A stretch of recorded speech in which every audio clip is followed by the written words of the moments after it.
नमस्कार विद्यार्थी मित्रांनो, नुकताच राज्यसेवा पूर्व परीक्षेचा निकाल लागलेला आहे 2025चा.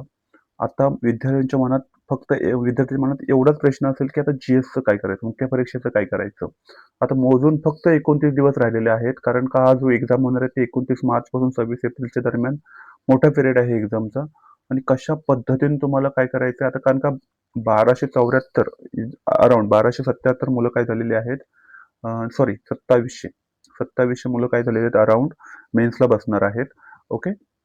आणि त्यातली फक्त पण इंटरव्ह्यूसाठी किती क्वालिफाय होतील तर मोजून 500 मुलं काय होणार आहेत, क्वालिफाय होतील.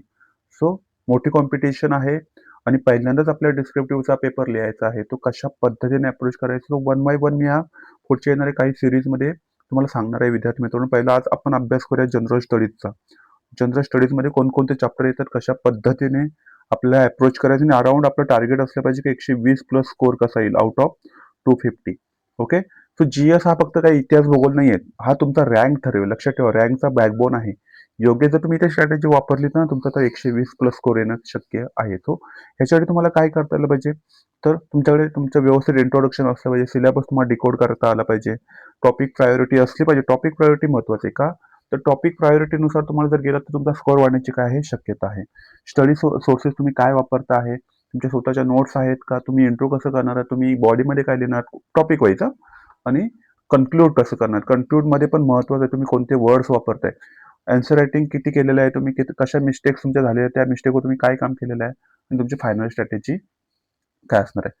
सो पहिली गोष्ट, जनरल स्टडीज हा 250 मार्कासाठी असणार आहे. त्याच्यामध्ये art and culture, modern history असेल, वर्ल्ड हिस्ट्री असेल, जसे की रशियन राज्यक्रांती, फ्रेंच राज्यक्रांती, अमेरिकन राज्यक्रांती, औद्योगिक क्रांती, ओके, लेनिनचे विचार वगैरे आहेत, कार्ल मार्क्सचे विचार आहेत. या सर्व गोष्टी तुम्हाला वर्ल्ड हिस्ट्रीमध्ये विचारल्या जाऊ शकतात. कोल्ड वॉर आहे, पहिलं युद्ध, दुसरं युद्ध आहे, सोसायटी, वर्ल्ड आणि जॉग्राफी. जॉग्राफीमध्ये physical geography plus Indian geography तुम्हाला क्वेश्चन विचारले जाऊ शकतात. मी व्हिडिओच्या शेवटला तुम्हाला UPSC 2024चा पेपर सुद्धा दाखवेन. ओके. सो पहिलं काय करायचंय, तुम्ही तुमचं कशा पद्धतीने अप्रोच असला पाहिजे, तुम्हाला इंट्रोडक्शन करता आलं पाहिजे व्यवस्थित. नंतर तुम्हाला सिलेबस डिकोड करता आला पाहिजे. सिलेबस डिकोड करून ठेवा आणि सिलेबसला इच अँड एव्हरी वर्डचा तुमचा काय असला पाहिजे, नोट्स असल्या पाहिजेत. सिलेबसच्या बाहेर जाऊच नका. कारण का MPSC साठी पण पहिला काय आहे, हा एक्सपिरियन्स आहे आणि जो पेपर असणार आहे तो एकदम सोपा असणार आहे. बघा, तुम्ही सोपे सोपे क्वेश्चन आहे काढणार आहे.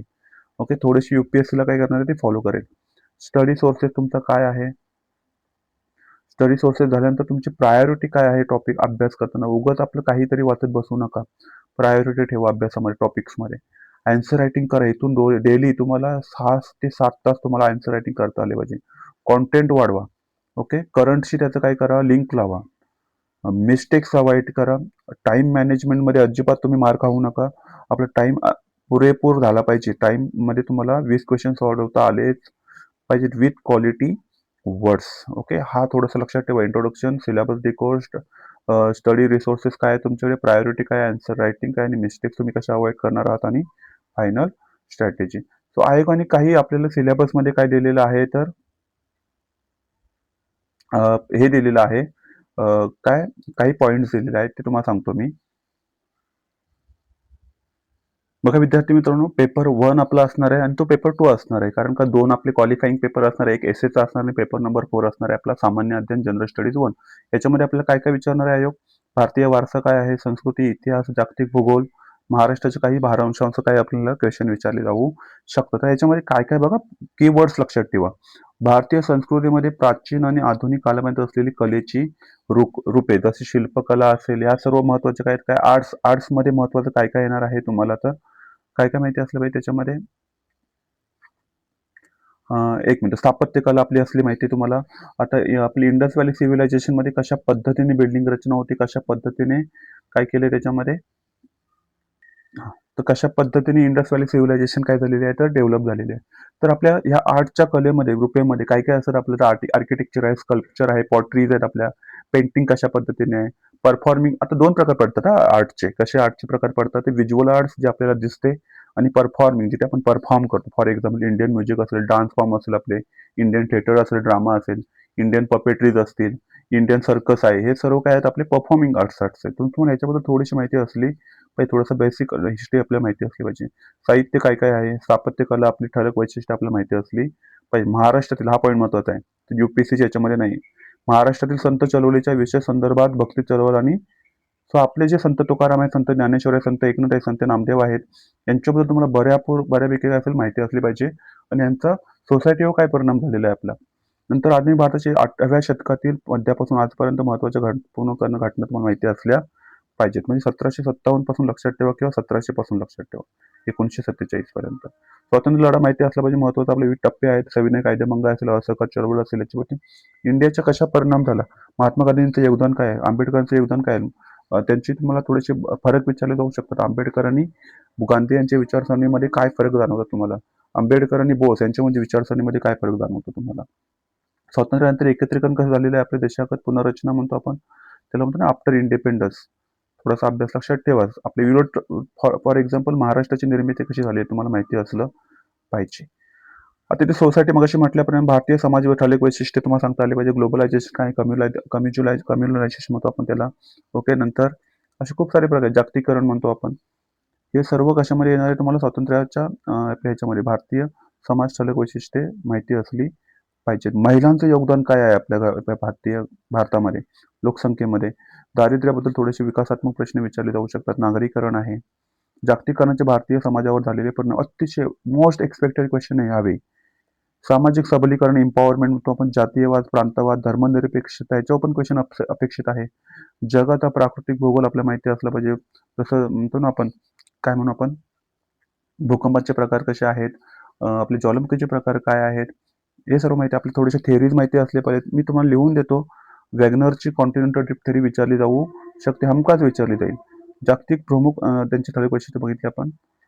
जागतिक प्रमुख नैसर्गिक संपत्तीचे वितरण आहे. कोळसा असेल, कशा पद्धतीने आपल्याकडे सेमी कंडक्टर इंडस्ट्रीज वगैरे कशा पद्धतीने डेव्हलप होत आहेत. जागतिक विविध प्रांतातील तृतीय आणि द्वितीय सेवांच्या स्थानाला जबाबदार असणारे घटक कोणते, त्याच्यावर पण क्वेश्चन विचारला जाऊ शकतो. भूकंप, सुनामी, ज्वालामुखी यांच्याबद्दल थोडीशी माहिती काढून तेव्हा हा सर्व महत्त्वाचा GS साठी काय आहे, सिलेबस आहे. आणि मी म्हणेन सिलेबसवरच स्टिक राहा, सिलेबसवरच काय राहा, स्टिक राहा आणि क्वेश्चन सॉल्व्ह करा आणि तुमचे काय करा, नोट्स ठेवा. आता पाहूया आपण महत्त्वाचा आयोगाचा UPSCचा आपण पेपर बघूया, कारण आपल्याकडे MPSCचा अजून उपलब्ध नाहीये. तर UPSC कशा पद्धतीने काय करते, क्वेश्चन विचारते GS मध्ये. तर पहिला बघा, आता इथे म्हटलं बघा, 1 ते 10 150 शब्दामध्ये लिहायचं, 11 ते 20 किती लिहायचं, 250 शब्दामध्ये लिहायचं. तर काही महत्त्वाचे क्वेश्चन कशा पद्धतीने आयोगाने थीम पकडले ते आपण बघूया. आता इथे काय म्हटलंय, underline the changes in the field of society economy of Rigvedic पिरियडवर क्वेश्चन आहे. कशा आणि लॅटर विदिक म्हणजे कशा पद्धतीने बदल झालेले आहेत. इथे काय म्हटलंय, एस्टिमेट द कॉन्ट्रीब्युशन ऑफ पल्लवांबद्दल तुम्हाला माहिती विचारलेली आहे, त्यांच्या आर्ट अँड लिटरेचर. इथे म्हटलं, what were the events that led the quit India movement. मग अशी म्हटल्याप्रमाणे तुम्हाला स्ट्रगल मधलं थोडंसं माहिती असलं पाहिजे, Indian struggle for independence. Surface temperature, समुद्राचं सरफेस टेम्परेचर का वाढत चाललेलं आहे, त्याचा इफेक्ट कशा पद्धतीने होतोय सायक्लोनवर. आणि व्हॉट द लार्ज सिटीज शहरीकरण and attract more migrant than smaller town. Discuss the light condition of developing countries. What are the phenomena of cloud burst. नंतर म्हटलंय क्लाउड बस्ट होतो ना, ढगफुटी म्हणतो आपण त्याला. What is the concept of demographic in winter. पुढे म्हटलंय, distinct gender quality, gender याच्यावर तुम्ही फोकस ठेवा. ह्युमन एम्पॉवरमेंटवर एक तुम्ही महत्त्वाचं काय करून ठेवा, तुमच्या नोट्स काढून ठेवा, करंट डेटा वगैरे थोडासा ठेवा सोबत. इथे म्हटलंय, indicate the marriages between caste have a socio economic parity have the increase the some extent but this is a less through inter religious marriages. तो इंटर रिलिजियस मॅरेजेस बद्दल थोडीशी माहिती काढून ठेवा. सो असे काही सोसायटीमधले महत्त्वाचे प्रॉब्लेम्स आपल्याकडे पाहायला भेटू शकतो. हुंडा वगैरे अशा पद्धतीचे आहेत आपल्याकडे. सो आणि महाराष्ट्र म्हणतात ना, महाराष्ट्राच्या पर्स्पेक्टिव्ह थोड्याशा गोष्टी बघून ठेवा की महाराष्ट्रामध्ये करंटली काय चालू आहे, कशावर फोकस होता. ओके, आपल्याकडे बघा ते काही स्त्रियांचे बघा मृत्यू होतो, आपल्या काही महिला सुसाईड करते, त्यांचं प्रमाण वाढत चालले लग्न झालेल्या वगैरे. Dealing with socio economic issue development, what the kind of collaboration between the government, NGO and private sector. Okay, through the great Cholas no more 8. इथून आता 250 मध्ये तुम्हाला काही लिहायचे शब्द. चोलाबद्दल क्वेश्चन विचारलेला आहे. Correct the first world war for essentially for the preservation of balance of power. कशा पद्धतीने वर्ल्ड वॉरचा इफेक्ट झालेला आहे, तो preservation of balance of power. How far was the industrial revolution. Question मगाशी म्हटल्याप्रमाणे हाच क्वेश्चन बघा. Ground water potential, Gangetic valley. How may be it affect the food security of India. Food सिक्युरिटीवर क्वेश्चन विचारलेला आहे. What are the aurora? Aurora तुम्हाला माहिती असेल, australis and aurora borealis. What are the triggers?